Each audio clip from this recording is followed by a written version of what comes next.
Thank you, Chairman Cruz, Ranking Member Hirono.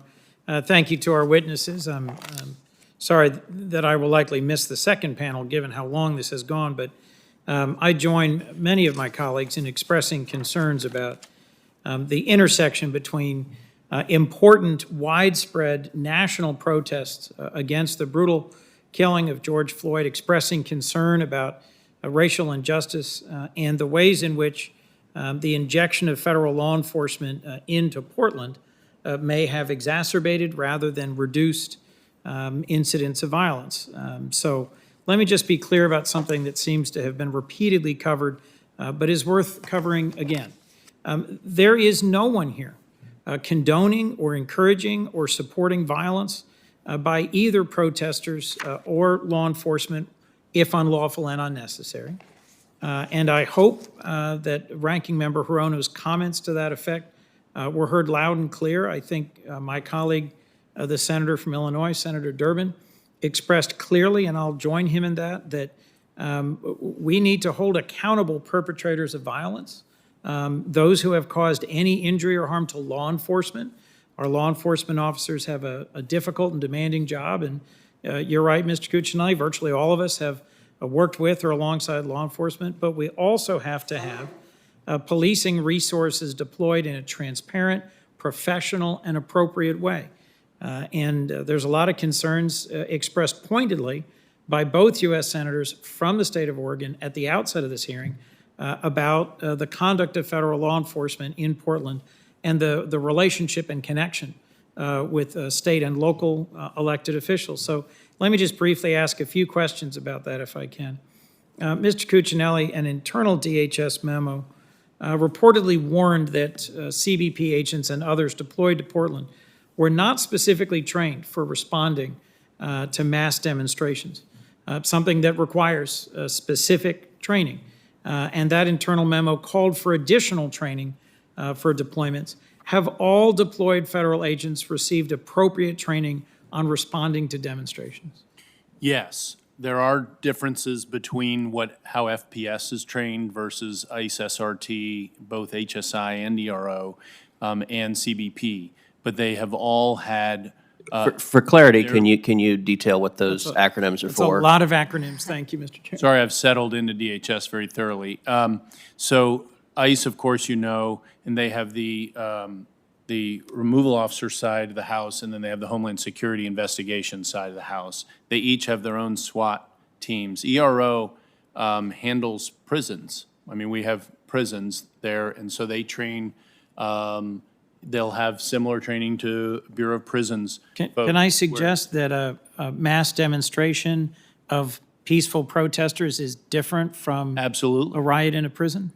Yes, absolutely. The training they get, however, is how to contend with, on a dynamic basis, crowd dynamics in a violent environment, how to move the crowd for a short duration, whereas FPS has training about defending with, again, dealing with a crowd, a facility, which is what they're used to doing. Could you just tell me roughly, Mr. Cuccinelli, how many hours of crowd control training these different federal forces received before being deployed into Portland?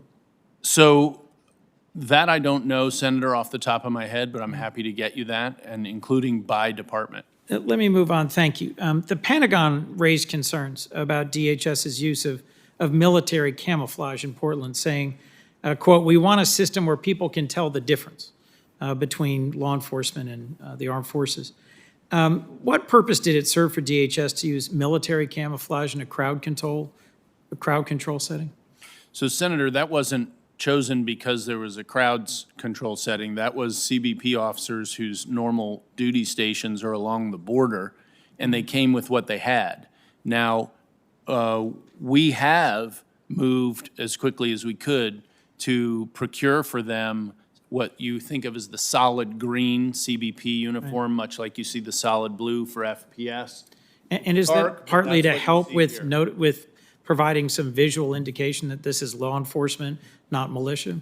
That is already done. They have police on front and back. the Universal Declaration of Law Enforcement, and the specific agencies are identified on each of their shoulders, along with an individual identifier, but not their name, because they've been being doxxed, as I'm sure you all Have there been, so is every officer identified such that they can be tied to a specific federal law enforcement agency? not only law enforcement agency, but that particular individual can be identified by what amounts to a badge number on their person that is displayed for the public to see. One of the things that was highlighted by both senators was reports of agents using aggressive tactics to respond to protesters in Portland. I think my colleague from Rhode Island was focusing on a specific such incident.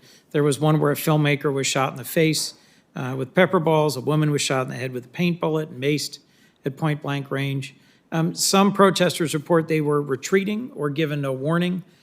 Should federal officers aim impact munitions at the head or use mace or pepper spray or bullets, rubber bullets, when it's clear protesters are attempting to comply with their orders? Well, you've listed a wide array of devices. When protesters are attempting to comply with police orders, should they nonetheless be the subject of tear gas or less When an lethal? entire group that is being contended with is in compliance, then I would agree with you. One of the challenges that we face is when one, two more people are or are not complying, where you have differences in close proximity to one another. But something like mace, for instance, or pepper spray is a very short-range tool and is for those sorts of circumstances. Could you make the rules of engagement that DHS is using or will continue to use available to the committee? And you've both mentioned there is an ongoing Inspector General investigation into the tactics that were used in Portland. Will you commit to sitting for an interview and producing relevant documents if the Inspector General's office requests it of you? Yes, and we frankly look forward to cooperating with that investigation. We want that cleared up and concluded as quickly as I'm sure you do, Senator. Thank you. Thank you, Mr. Chairman.